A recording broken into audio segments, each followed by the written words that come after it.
Hello everyone, welcome to the channel. তো আজকে হলো 7 ফেব্রুয়ারি। আজকে আমি বাড়িতে বসে ট্রেড ইনিশিয়েট করছি।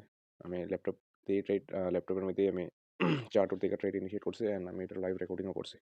ঠিক আছে, আর এখনও মার্কেট লাইভ চলতেছে।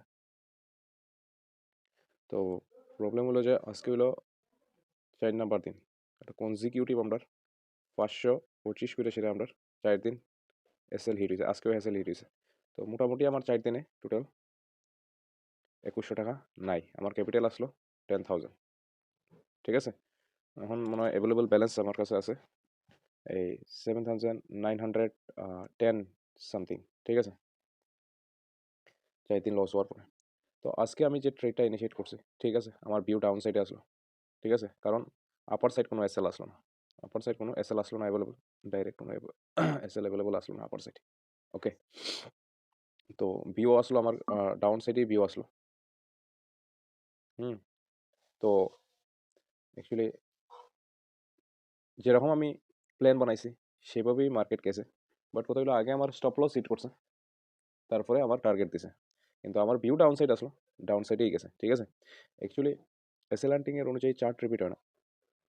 তো কালকে যদি আমি দেখি, কালকে কী হয়েছে, রিট্রেসমেন্ট একটা একটা রেড ক্যান্ডেল বানাইছে, একটা রেড ক্যান্ডেল বানাইছে, রিট্রেসমেন্ট করছে, নিচে গেছে। তো আজকেও কি তাই এরকম একটা রেড ক্যান্ডেল বানাই এরকম রিট্রেসমেন্ট করে নিচে যাইব?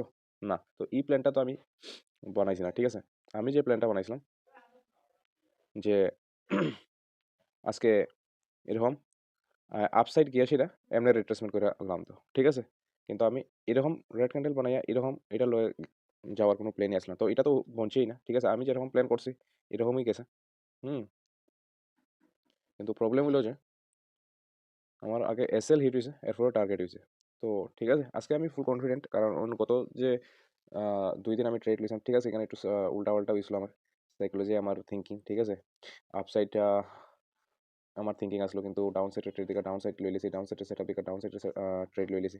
তো এরকম আজকে কোনো কিছুই আসলো না, আজকে ডাইরেক্ট আমার ডাউন সাইডে ভিউ আসলো। ঠিক আছে, তো ডাউন সাইডের ট্রেড ফাইন্ড আউট করার পরে আমি সেটআপ অনুযায়ী আমি কাজ করছি। আজকে আমি কনফিডেন্ট, কারণ আমি ফুল সেটআপ অনুযায়ী আমার কাজ করছি। ঠিক আছে, কোনো অসুবিধা নেই, আমি অনেকবার ব্যাক টেস্ট করছি। ঠিক আছে, তো সেটআপ অনুযায়ী তো আমার ঠিক আছে, বাট কথা হইলো আমার আগে টার্গেট এই যে ক্যান্ডেলটা আছে না, এই ক্যান্ডেলটা 940 যে ক্যান্ডেলটা আছে, এই ক্যান্ডেলটাতে আমার যে 35 পয়েন্টসের যে এসএল আসলো, 35 পয়েন্টসের যে এসএল আসলো, এটা আগে হিট হয়েছে। হিট হওয়ার পরের ক্যান্ডেলেই মার্কেট আমার টার্গেট দেওয়া দিছে। তো জানি না কিতা হইতাছে, কিছু তো আমি একটা মিস্টেক করতেছি, আমি এটা ফাইন্ড আউট করার চেষ্টা করতেছি। হয়তো আমার এসএলটা বেশি ছোটোই যাইতেছে 35 পয়েন্ট, কিন্তু 35 পয়েন্ট হইলে আমার আমি যদি 15 দিয়ে মাল্টিপ্লাই করি তো 525 পয়েন্টস যায়। তো আমার লিগে এতটুকুই এসএল এক ট্রেডের মধ্যে দেওয়া সম্ভব, এর চেয়ে বেশি আমি দিতে পারতাম না। ঠিক আছে, যে এসএল আমি বাড়াই নিতাম না এরকম তো হইতেছে না, কিন্তু আমি এটা একটু করতে লাগবো, অ্যানালাইজ করতে লাগবো ভালোভাবে আরও। ঠিক আছে, আর দেখতে লাগবে আমি কোন জায়গায় ভুল করতেছি, কারণ লাগাতর 4টা ট্রেড আমার অপোজিটে গেছে, এসএল গেছে, কিন্তু এর লিগে কি তখন আমি বাদ দিলেই দাম নি, ট্রেডিং বাদ দিলেই দাম 4টা এসএল 2100 টাকা গেছে মাত্র আমার। ঠিক আছে, এটা কিতা ডিসাইড করবো আমি ট্রেডিং বাদ দিতাম কি দিতাম না। তো এরকম কোনো থিঙ্কিং নাই যে 4টা এসএল হওয়ার পরে আমার ট্রেডিং সিস্টেমই খারাপ। ঠিক আছে, বা আমার যে সিস্টেম, আমি যে সিস্টেমের মধ্যে যে সেটআপে কাজ করি সিস্টেমটাই খারাপ না, সিস্টেমে আমার প্রফিট দিছে দিকেই আজকে আমি টাকা লাগাই সেটা এই লাইভ ট্রেড করতেছে। ঠিক আছে, তো জানি না হয়তো আমার লুজিং স্ট্রিক চলতেছে, তো এই কারণের লেগে আমার লসের উপর লস হইতেছে। ঠিক আছে, কন্টিনিউ আমার গতকালকেও পেতে গেছিল, চার্টের মধ্যে তো হয়েছে না হিট, বাট প্রিমিয়ামের মধ্যে হিট হয়ে গেছে, আজকেও সেম। তো একটু অ্যানালাইজ করতে লাগবে আমার, ডিপলি অ্যানালাইজ কিতা হয়েছে না হয়েছে। ঠিক আছে, এখন তো লাইভ মার্কেট চলতেছে, এখন কয়টা বাজে, 10টা 44 বাজে। আমি যখন মার্কেট অফ হয়ে যাব তখন এটা ফ্রি টাইমে বই আমি অ্যানালাইজ করতে লাগবো। ঠিক আছে, তো আমি লাইভ ভিডিওটা শেয়ার করে দিম। তো এখান লাইভ ভিডিও থেকে যদি তোমরা কিছু শিখতে চাও শিখতে পারো। আমার যে ভুল হয় এটা থেকে যদি কিছু শেখার হয় তোমরা শিখতে পারো। ঠিক আছে, যাতে তোমরা ভুলগুলো না করো। আর আমি আমার পিএনএলটা আমি এখানে শেয়ার করে দিতেছি, এই সাইডে আমি পিএনএল শেয়ার করে দিতেছি। ঠিক আছে, এরপরে আমি পিএনএল শো করার পরে আমি লাইভ মার্কেটের ভিডিওটা দেওয়া দেবো। ঠিক আছে, কীভাবে মার্কেট এসে লিড করছে, এরপরে আমার এই টার্গেট দিছে। তো এই হলো আজকের আমার পজিশন। আজকে হইলো দেখো, আজকে হলো ওয়েডনেসডে, এই 7 ফেব্রুয়ারি। ওকে, তো এই হলো আজকের আমার পিএনএল। এই রিফ্রেশ করে দেখাইতেছে আজকেও আমার ৫,৩৩২ টাকা লস, কনজিকিউটিভ 4 ডেজ আমার লস হয়েছে। অর্ডার বুকে যদি গিয়া দেখাই, এই হলো অর্ডার বুক। আমি ৯টা ৩৬-এ এন্ট্রি দিয়েছিলাম ৩০৬ টাকার প্রাইসে, ঠিক আছে। ৩৭৮ আমার আসলো এসএল, সরি এই টার্গেট, আর ২৭১ আসলো আমার এসএল। সিস্টেমের মধ্যে আমি এসএল লাগাইছিলাম, আমি অর্ডার প্লেস করছি। তো আজকেও আমার লস, কনজিকিউটিভ 4 দিন লস। তো আজকে লস এবার ফলে যে আমার অ্যাভেলেবল ফান্ড রয়েছে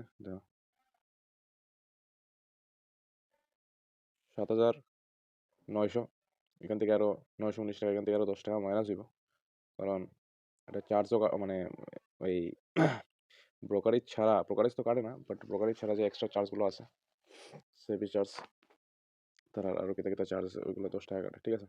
তো এইগুলো আমার প্রফিট অ্যান্ড লস। তো আমি কোনো ফান্ড অ্যাড করছি না, আমি দেখাই দিই। আমি যদি ফান্ডে যাই, ভিউ ট্রানজ্যাকশন হিস্ট্রি, ওই 10,000 টাকা অ্যাড করছি লাস্ট টাইম 28 জানুয়ারিতে, এইটাই, ঠিক আছে। আমি কোনো উইথড্রল কিছু করছি না, এটা তো আগের প্রথম ভিডিওতেই আমি বইয়া দিছিলাম। তো এই হলো আমার available fund.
So, askal gaya tariki.